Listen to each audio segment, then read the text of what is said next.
ஒரு ஊர்ல ஒரு பெண்மணிக்கு ஒரு சந்தேகம் இருந்துட்டே இருந்துச்சு. ஏன் எல்லாரும் சண்டை போட்டுட்டே இருக்காங்க, எப்ப பார்த்தாலும் ஒரே பிரச்சனையாவே இருக்கு, எதனால இது ஏற்படுதுன்னு சொல்லிட்டு அவங்களுக்கு ஒரு குழப்பமாவே இருந்தது. அவங்களோட ஃப்ரெண்ட்ஸ், அவங்க நெய்பர் கிட்ட எல்லாம் இதை பத்தி கேட்கறாங்க. பட் அவங்களுக்கு சாட்டிஸ்ஃபை ஆகிற மாதிரியான ஒரு பதில் அவங்களுக்கு கிடைக்கல.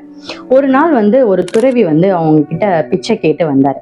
இவங்க என்ன பண்றாங்க, அந்த துறவி கிட்ட கேக்குறாங்க, ஐயா இந்த மாதிரி ஒரே பிரச்சனையா இருக்கே, உலகத்துல எங்கேயுமே ஒரு சந்தோஷம் இல்லாம இருக்கே, எப்ப பார்த்தாலும் ஒரு ஸ்ட்ரெஸ்ஃபுல்லான ஒரு சுச்சுவேஷன் இருந்துட்டே இருக்கே, இது எதனால அப்படின்னு அவங்க கேக்குறாங்க.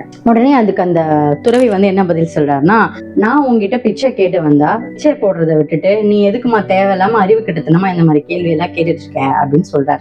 இதை கேட்ட உடனே அவங்களுக்கு அவங்க என்ன பண்றாங்க, ஐயோ நான் உங்ககிட்ட ஒரு பெரிய மனுஷன் நினைச்சு ஒரு கேள்வியை கேட்டா நீ என்னையே திமிரா பேசுறியா, ரோடா பிச்சை எடுக்கிற உனக்கே இவ்வளவு திமிரு இருந்தா எனக்கு எப்படி இருக்கும் அப்படின்னு சொல்லிட்டு அவங்க சொன்ன உடனே துறவி சிரிச்சுக்கிட்டே சொல்றாரு, முக்கியமா இந்த பிரச்சனைக்கு எல்லாமே காரணம் வார்த்தைகள் தான்மா.